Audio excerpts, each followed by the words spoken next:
welcome back to Sagala Learning. It's me, Sri Bhama SB. എടാ മക്കളെ, ഇതാ vacation ഒക്കെ അടിച്ച് പൊളിച്ച് എൻജോയ് ചെയ്തുകൊണ്ടിരിക്കുകയാണല്ലേ. എല്ലാവരുടെയും വെക്കേഷൻ പരിപാടികളൊക്കെ എന്തൊക്കെയാണ്? പലർക്കും ട്രിപ്പ് പോയിട്ടുണ്ടായിരിക്കും, പലരും വേറെ എവിടെയെങ്കിലൊക്കെ ആയിരിക്കും, ചിലർ എന്തെങ്കിലും വീട്ടിൽ എന്താ ചെയ്യേണ്ടതെന്ന് അറിയേണ്ടത് വെറുതെ ഇരിക്കുന്നവരുണ്ടായിരിക്കും അല്ലേ. അപ്പൊ വെക്കേഷൻ അടിപൊളിയായിട്ട് ആഘോഷിച്ചോളൂ. കാരണം ആഘോഷിക്കാനുള്ളതാണല്ലോ ഈ 2 മാസം എന്ന് പറയുന്നത് അല്ലേ. അത് കഴിഞ്ഞിട്ടാണല്ലോ നമ്മുടെ സ്കൂളൊക്കെ തുറന്ന് വീണ്ടും ബാക്ക് ടു സ്കൂൾ എന്നൊക്കെ പറയുന്ന പോലെ നിങ്ങൾ പഠിക്കാൻ വേണ്ടി പോകുന്നത്. അപ്പൊ വെക്കേഷനൊക്കെ അടിപൊളിയായിട്ട് നടക്കട്ടെ. അപ്പൊ നിങ്ങൾക്ക് വെക്കേഷന് വളരെ യൂസ്ഫുൾ ആകാൻ പോകുന്ന ഒരു ടിപ്പുമായിട്ടാണ് ഇന്ന് മിസ് വന്നിട്ടുള്ളത്. അപ്പൊ വലിയ കാര്യമായിട്ട് പഠിപ്പിക്കാനൊന്നും പോകുന്നില്ല, നിങ്ങൾ പേടിക്കേണ്ട. അയ്യോ മിസ് എന്തൊക്കെയോ പഠിപ്പിക്കാൻ വന്നു എന്നൊന്നും ഇല്ല. നിങ്ങൾക്ക് വെക്കേഷന് ഭയങ്കര എഫക്റ്റീവ് ആയിട്ട് ചെയ്യാൻ പറ്റുന്ന ഒരു കുഞ്ഞു കാര്യം പറയാൻ വേണ്ടിയിട്ടാണ് മിസ് വന്നത്. സംഭവം എന്താ വെച്ചാൽ ഇത്രയേ ഉള്ളൂ. എങ്ങനെ എഫക്റ്റീവ് ആയിട്ട് വെക്കേഷൻ നമുക്ക് പഠിക്കാന്ന് പറയുന്ന സമയത്ത് സ്റ്റഡി എന്ന് പറയുമ്പോൾ നമ്മുടെ ടെക്സ്റ്റ് ബുക്ക് മാത്രമല്ല, എന്ത് സാധനങ്ങളും പുതിയൊരു ഒബ്ജക്റ്റിനെ പറ്റി പറയാ അല്ലെങ്കിൽ അതിനെപ്പറ്റി പഠിക്കുക പറഞ്ഞാൽ അതും ഒരു സ്റ്റഡിയാണ് അല്ലേ. പുതിയ കാര്യങ്ങൾ മനസ്സിലാക്കുക, അതും ഒരു സ്റ്റഡിയാണ്. അപ്പൊ പല പല രീതിയിലാകാം. അപ്പൊ എങ്ങനെയാണ് നിങ്ങൾക്ക് എഫക്റ്റീവ് ആക്കാൻ വേണ്ടി പറ്റാന്നുള്ളൊരു ടിപ്പുമായിട്ടാണ് ഇന്ന് മിസ് വന്നിട്ടുള്ളത്. സോ നമുക്ക് നോക്കാം അല്ലേ. അതിനു മുമ്പ് ഒരു കുഞ്ഞു കാര്യം പറയാനുണ്ട്. എന്റെ മക്കൾ എല്ലാവരും 7ാം ക്ലാസ്സിലാണ്. അപ്പൊ 7ാം ക്ലാസ്സിൽ നിങ്ങൾക്ക് അടിപൊളിയായിട്ട് പഠിക്കാൻ വേണ്ടിയിട്ട്, കാരണം ടെക്സ്റ്റ് ബുക്ക് ഒക്കെ മുമ്പത്തെ വർഷം മാറി. അപ്പൊ എന്ത് ചെയ്യണം എങ്ങനെ ചെയ്യണം എന്നൊന്നും അറിയാത്തൊരു സിറ്റുവേഷൻ ഒക്കെയാണ്. ഒരു വർഷത്തെ പ്രീവിയസ് ഇയർ ക്വസ്റ്റ്യൻ പേപ്പറേ നമ്മുടെ കയ്യിലുള്ളൂ, ബാക്കി ഒന്നും നമ്മുടെ കയ്യിലില്ല അല്ലെ. അപ്പൊ അതുകൊണ്ട് അടിപൊളിയായിട്ട് പഠിപ്പിക്കാൻ വേണ്ടിയിട്ടാണ് നമ്മുടെ അവഞ്ചേഴ്സ് ബാച്ച് ഉള്ളത്. അവഞ്ചേഴ്സ് ബാച്ചിൽ നിങ്ങൾക്കറിയാം ഒരുപാട് ഫീച്ചേഴ്സ് അവൈലബിൾ ആണ്. ലൈവ് ക്ലാസ്സുകൾ ഉണ്ടായിരിക്കും, റെക്കോർഡ് ക്ലാസ്സുകൾ ഉണ്ടായിരിക്കും, നിങ്ങൾക്ക് ഇഷ്ടപ്പെട്ട എല്ലാ ടീച്ചേഴ്സും നിങ്ങളുടെ ക്ലാസ്സുകളായിട്ട് വരും. അതിന്റെ സ്ലൈഡ്സ് നോട്ട്സ് എന്റെ മക്കൾക്ക് കിട്ടും. അതുപോലെ ഏറ്റവും അടിപൊളി കാര്യം ഈ 2 സാധനമാണ്. പ്രീവിയസ് ഇയർ ക്വസ്റ്റ്യൻ പേപ്പർ ഡിസ്കഷനും ചാപ്റ്റർ വൈസ് എക്സാംസും.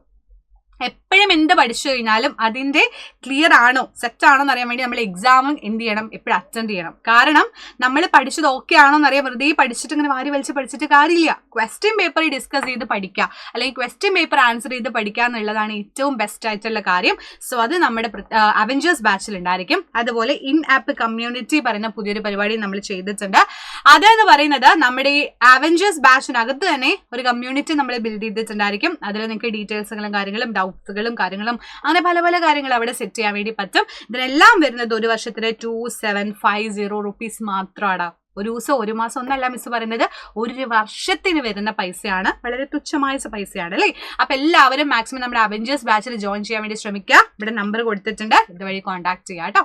ഓക്കെ, അപ്പൊ നമ്മുടെ പരിപാടിയിലോട്ട് വന്നാലോ. എല്ലാവർക്കും ഉള്ള പരിപാടിയാണ്. ടെക്സ്റ്റ് ബുക്ക് അല്ലെങ്കിൽ ബുക്ക് എടുത്ത് പഠിക്കാൻ നിൽക്കുക, അല്ലെങ്കിൽ എന്തെങ്കിലും പഠിക്കാൻ നിൽക്കുക. അപ്പൊ തന്നെ പറയാനും കിട്ടുന്നില്ല. സ്ട്രെസ് അല്ലെ, ഭയങ്കര സ്ട്രെസ് ആയിരിക്കും നമുക്ക് എല്ലാവർക്കും. എന്തൊരു കഷ്ടം, പഠിക്കേണ്ടി വയ്യ പറഞ്ഞിട്ടാവും നമ്മൾ പഠിക്കാൻ വേണ്ടി പോവാ. പക്ഷെ ഈ പരിപാടി നമുക്കൊന്ന് മാറ്റി പിടിച്ചാലോ. ഈ സ്ട്രെസ് ആയിട്ട് തോന്നുന്ന സാധനത്തിനെ സിമ്പിൾ ആക്കാൻ വേണ്ടിയിട്ട് എന്തെങ്കിലും വഴിയുണ്ടോ? ഉണ്ടല്ലോ, അതിനല്ലേ മിസ് വന്നത് അല്ലേ. അപ്പൊ ഈ സ്ട്രെസ്ഫുൾ ആയിട്ടുള്ള സമയത്ത് പഠിക്കാൻ ഇരിക്കുന്ന സമയത്ത് വായിച്ചിട്ട് ഒരു ലെവലും ആവുന്നില്ലാത്തൊരു സിറ്റുവേഷൻ, അത് ബുക്ക് ആയിക്കോട്ടെ, ഈവൻ നിങ്ങളുടെ ടെക്സ്റ്റ് ബുക്ക് ആയിക്കോട്ടെ, എന്താണെങ്കിലും. അപ്പൊ നമുക്ക് എങ്ങനെ പഠിക്കാൻ പറ്റും ചോദിച്ചാൽ, ഫസ്റ്റ് നിങ്ങൾ ചെയ്യേണ്ട കാര്യം, നിങ്ങൾ ആദ്യം തന്നെ രാവിലെ എഴുന്നേറ്റിട്ട് വായിക്കാൻ നോക്കുകയാണെന്നുണ്ടെങ്കിൽ ഫേവറേറ്റ് ആയിട്ടുള്ള സബ്ജക്റ്റ് ഏതാണോ ഇഷ്ടപ്പെട്ട സബ്ജക്റ്റ് അത് ആദ്യം വായിക്കാൻ വേണ്ടി നോക്കാം. അത് സബ്ജക്റ്റ് ആയിരിക്കാം, അല്ലെങ്കിൽ ഒരു ഇഷ്ടപ്പെട്ട ബുക്ക് ആയിരിക്കാം. ഫേവറേറ്റ് ആയിട്ടുള്ള പല ബുക്സും പലർക്കും ഉണ്ടായിരിക്കും അല്ലേ. അപ്പൊ അത് നിങ്ങൾക്കാവാം, ഏതായിക്കോട്ടെ അത് നിങ്ങൾ ആദ്യം തന്നെ വായിക്കാൻ വേണ്ടി ശ്രമിക്കാം. അപ്പൊ നിങ്ങൾക്കൊരു പോസിറ്റിവിറ്റി വരും. കൊള്ളാം, ഈ സംഭവം കൊള്ളാം എന്നുള്ളൊരു മൈൻഡ് വരും. ഓക്കെ, ആൻഡ് അത് കഴിഞ്ഞിട്ട് കാര്യങ്ങളൊക്കെ പഠിച്ചു കഴിഞ്ഞാൽ ഇത് ഓർത്ത് വെക്കാം. നമ്മൾ എന്തായാലും മറക്കും അല്ലെ. ഇന്ന് വായിച്ച കാര്യം നാളെ മറക്കും. മറ്റെന്ന് പറഞ്ഞാൽ അതിന്റെ 3/4 മറന്നിട്ടുണ്ടാവും. എന്നാൽ 3 ദിവസം കഴിഞ്ഞ് നോക്കുമ്പോൾ അത് ഒന്നും ഓർമ്മ ഉണ്ടാവില്ല അല്ലെ.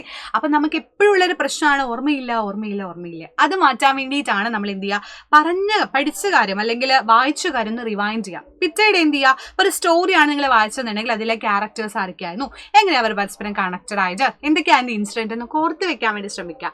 അങ്ങനെ നമ്മുടെ മെമ്മറിക്ക് ഇങ്ങനെ റിവൈൻഡ് ചെയ്യാം. തലച്ചോറിന് ഇങ്ങനെ പണി കൊടുക്കുക. റിവൈൻഡ് ചെയ്ത് വരുന്ന സമയത്ത് നമ്മുടെ മെമ്മറി പവർ കുറച്ചും കൂടെ കൂടി കിട്ടും.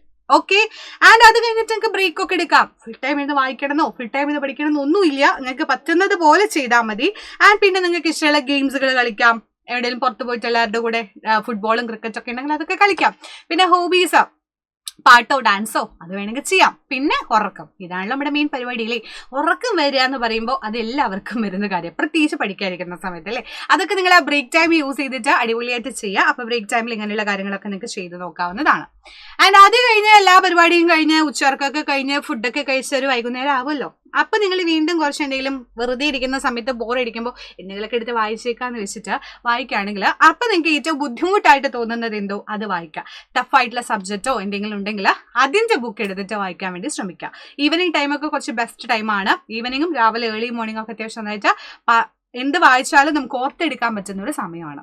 ഓക്കെ, അപ്പൊ എന്റെ മക്കൾ എന്ത് ചെയ്യുക, ടഫായിട്ടുള്ള സബ്ജക്റ്റുകൾ ആ സമയത്ത് പഠിക്കാൻ വേണ്ടി ശ്രമിക്കാം. അപ്പൊ ഈ ടഫ് സബ്ജക്റ്റുകള് പലപ്പോഴും പഠിക്കാൻ വേണ്ടിയിട്ട് നമുക്കൊരു ഐഡിയ കിട്ടില്ല. ഇത് പഠിച്ചാൽ മറക്കുന്ന ഉറപ്പാണ് അല്ലെ. അപ്പൊ നമ്മൾ എന്ത് ചെയ്യണം, കുറച്ച് മെമ്മറി ടിപ്സ് ഉണ്ടാക്കിയെടുക്കണം. അത് നിങ്ങളുടേതായിട്ടുള്ള രീതിയിലാകാം. ഇപ്പോൾ വേണമെങ്കിൽ നമുക്ക് എന്ത് പറയാൻ പറ്റും, മ്യൂസിക് ആയിട്ട് നമുക്ക് പാട്ട് രൂപത്തിലെ പല സാധനങ്ങളും നമുക്ക് പഠിക്കാൻ വേണ്ടി പറ്റും അല്ലെ. പാട്ട് പോലെ നമുക്ക് പാടി പഠിക്കാൻ പറ്റുന്ന സാധനങ്ങൾ, ചില സാധനങ്ങൾ ഇപ്പൊ നമ്മൾ ഇമ്പോർട്ടൻ്റ് ആയ ഇക്വേഷൻസ് ഒക്കെ ഉണ്ടാവല്ലോ. ഇപ്പൊ നിങ്ങൾ മാത്സിലൊക്കെ ഇഷ്ടം പോലെ ഇക്വേഷൻസ് ഉണ്ടാവും അല്ലേ. അതൊന്നും ഓർത്ത് വെക്കാൻ പറ്റാത്തൊരു സിറ്റുവേഷൻ വരുമ്പോൾ നിങ്ങൾ എന്ത് ചെയ്യാം, കുഞ്ഞൊരു ഇതേപോലെയുള്ള കളർ ചാർട്ടോ അല്ലാന്നുണ്ടെങ്കിൽ കുഞ്ഞൊരു ചാർട്ടൊക്കെ എടുത്തിട്ട് അതിങ്ങനെ ചുമരിൽ ഒട്ടിച്ചൊട്ടിച്ച് വെക്കാം. മിസ് ചെയ്യുന്ന പരിപാടിയായിരുന്നു അത്. മിസ് ഇടയ്ക്കിടയ്ക്ക് ചെയ്യാറുണ്ടായിരുന്നു. കാരണം നമ്മൾ രാവിലെ എണീറ്റ് നോക്കുമ്പോൾ യെസ് ഈ സാധനങ്ങൾ നമുക്ക് വായിക്കുമ്പോൾ പെട്ടെന്ന് നമ്മൾ എന്ത് ചെയ്യാൻ പറ്റും, ഒരു ബൾബ് കത്തും. ഇതൊക്കെ ഈസി ആയിട്ട് നമ്മൾ ഓർത്തിരുന്നു, ഇതൊക്കെ പഠിച്ചിട്ടുണ്ട് നോക്കാൻ വേണ്ടി പറ്റും. പിന്നെ ചെയ്യാൻ പറ്റിയ കാര്യം, ഇന്നിപ്പോ ഒരു ബുക്ക് വായിച്ചു എന്നുണ്ടെങ്കിൽ ആ ബുക്ക് നിങ്ങളുടെ കൂട്ടുകാരോട് പറയാ, നിങ്ങളുടെ ഫ്രണ്ട്സിനോട് സംസാരിക്കുന്ന സമയത്ത് പറയാ, എടാ ഞാനൊന്നൊരു ബുക്ക് വായിച്ചിടാ പറഞ്ഞിട്ട് അതിന്റെ ഡീറ്റെയിൽസും കാര്യങ്ങളും ജസ്റ്റ് ഒന്ന് പറഞ്ഞു കൊടുക്കുക. അപ്പോഴും നിങ്ങൾക്ക് കുറച്ച് ഓർത്ത് വെക്കാൻ സിമ്പിൾ ആയിരിക്കും. അതാണല്ലോ ഈ കമ്പൈൻഡ് സ്റ്റഡി ഒക്കെ പലർക്കും ഭയങ്കര യൂസ്ഫുൾ ആവണമെന്ന് പറയാനുള്ള റീസൺ. അപ്പൊ ഇങ്ങനെ മെമ്മറി ടിപ്പ് ഉപയോഗിച്ചിട്ട് നിങ്ങൾ കുറച്ച് നിങ്ങൾ പറഞ്ഞ കാര്യങ്ങളും പഠിച്ച കാര്യങ്ങളൊക്കെ ഓർത്തെടുക്കാൻ വേണ്ടി ശ്രമിക്കുക കേട്ടോ. പിന്നെ ചെയ്യേണ്ട പരിപാടി എക്സ്ട്രാ റീഡിംഗ് ആണ്. ടെക്സ്റ്റ് ബുക്കിൽ മാത്രം ഒരിക്കലും എൻ്റെ മക്കൾ ഒതുങ്ങി പോരുത്. നിങ്ങൾക്ക് പോയംസ് വായിക്കാം, നോവൽസ് വായിക്കാം, എന്ത് വേണേലും. ഇപ്പം ആത്മകഥകളുണ്ട്. അങ്ങനെ എക്സ്ട്രാ സാധനങ്ങൾ ഏത് language, even English, Hindi, Malayalam ഏതോ ആയിക്കോട്ടെ, നിങ്ങൾക്ക് ഇഷ്ടമുള്ള ബുക്സ് നിങ്ങൾ ലൈബ്രറിയിൽ നിന്ന് എടുക്കുക, എന്തെങ്കിലും വാങ്ങിക്കുക, എന്തെങ്കിലും ചെയ്തിട്ട് വായിക്കാം. വായിച്ച് വളർന്ന എന്താ പറയുക, വളരുന്നൊക്കെ കുഞ്ഞുണ്ണി മാഷൊക്കെ പറയുന്ന പോലെ വായിച്ചില്ലെങ്കിൽ വളയുന്നൊക്കെ പറയാറുണ്ടല്ലോ. അതേപോലെയാണ് reading is very very very important ആണ് നിങ്ങളുടെ എല്ലാ കാര്യത്തിലും. നിങ്ങളുടെ സംഭാഷണത്തില്, വൊക്കാബുലറിയിലൊക്കെ അത് എന്ത് ചെയ്യാൻ പറ്റും, ഭയങ്കരമായിട്ട് സഹായിക്കും. സോ അതുകൊണ്ട് extra reading is very important ആണ്. അപ്പൊ എൻ്റെ മക്കൾ അതും ചെയ്യാൻ വേണ്ടിയിട്ട് ശ്രമിക്കുക. ഒരുപാട് സമയമുണ്ടല്ലോ, അപ്പൊ നിങ്ങൾക്ക് ചെയ്ത് നോക്കാവുന്നതാണ് കേട്ടോ. അങ്ങനെ എൻ്റെ മക്കൾ എല്ലാവരും നിങ്ങളുടെ എന്ത് ചെയ്യുക, നിങ്ങളുടെ വൊക്കാബുലറി എക്സ്പാൻഡ് ചെയ്യുക. വൊക്കാബുലറി എക്സ്പാൻഡ് ചെയ്യുന്നതാണ് ഏറ്റവും അടിപൊളി പരിപാടി. ഇപ്പൊ ഇംഗ്ലീഷ് ബുക്സ് ഒക്കെ വായിക്കുന്ന സമയത്ത് നമുക്ക് ഇംഗ്ലീഷിന് കുറെ വേർഡ്സ് കിട്ടും. അപ്പൊ അതിന്റെ അർത്ഥം നോക്കി പഠിക്കുക, ഗൂഗിളൊക്കെ ചെയ്ത് അർത്ഥം കണ്ടുപിടിക്കുക, അല്ലെങ്കിൽ വേറെ ബുക്കിൽ നോക്കി അർത്ഥം കണ്ടുപിടിച്ച് അതൊക്കെ പഠിച്ചു വയ്ക്കുക. ഇതൊക്കെ നിങ്ങൾക്ക് ലൈഫിൽ ഒരുപാട് ഉപയോഗങ്ങൾ ഉണ്ടായിരിക്കും. So expand your vocabulary and അടിപൊളിയായിട്ട് സെറ്റായിട്ട് എന്ത് ചെയ്യുക, നിങ്ങൾ ഈ ഒരു വെക്കേഷൻ എഫക്റ്റീവായിട്ട് യൂസ് ചെയ്യാൻ വേണ്ടി ശ്രമിക്കുക കേട്ടോ. ഓക്കെ അല്ലേ, റെഡി അല്ലേ? അപ്പൊ ഇത്ര കാര്യങ്ങൾ എനിക്ക് തൽക്കാലം ഇന്ന് പറയാനുള്ളൂ. വലിയ കാര്യമായിട്ടുള്ള കാര്യമില്ല, നിങ്ങൾക്ക് യൂസ്ഫുൾ ആകുന്ന തോന്നുന്ന വീഡിയോ ആണെന്ന് ഞാൻ പ്രതീക്ഷിക്കുന്നു. അപ്പൊ നിങ്ങൾ ചെയ്യേണ്ട ഒരു പരിപാടി ഉണ്ട്. നിങ്ങളുടെ ഫേവറേറ്റ് ആയിട്ടുള്ള ബുക്ക് ഏതെങ്കിലും ഉണ്ടെന്നുണ്ടെങ്കിൽ അത് നിങ്ങൾ താഴെ കമന്റ് ബോക്സിൽ ഒന്ന് കമന്റ് ചെയ്യുക കേട്ടോ. ചിലപ്പോൾ നിങ്ങൾ എക്സ്ട്രാ വായിച്ച ബുക്ക് ഉണ്ടായിരിക്കാം, സാഹിത്യമായിരിക്കാം, നോവലോ അല്ലെ ഏതോ ആവാം. അപ്പൊ അത് നിങ്ങൾക്ക് ഇഷ്ടപ്പെട്ട ബുക്സ് താഴെ കമന്റ് ബോക്സിൽ ഒന്ന് കമന്റ് ചെയ്യാം. മിസ് നോക്കട്ടെ ഏതൊക്കെയാണ് നിങ്ങളുടെ ഇഷ്ടപ്പെട്ട ബുക്ക് എന്നൊക്കെ നോക്കട്ടെ, ഏതും ആവാം കേട്ടോ. അപ്പൊ അതും കൂടെ ഒന്ന് കമന്റ് ചെയ്യുക. വെക്കേഷൻ ഒക്കെ അടിച്ച് പൊളിച്ചോ മക്കളെ, 2 മാസം അടിപൊളിയായിട്ട് സെറ്റ് ആയിട്ട് പൊക്കോളൂ. അപ്പൊ നമ്മുടെ ബാച്ചിന്റെ കാര്യം ഒന്നും മറന്നു പോകണ്ട. എല്ലാവരും നമ്മുടെ ബാച്ചിൽ ഉണ്ടാവുമെന്ന് പ്രതീക്ഷിക്കുന്നു. അപ്പൊ നെക്സ്റ്റ് വീഡിയോ കാണാടാ. അതുവരേക്കും bye bye, see you dears, bye by.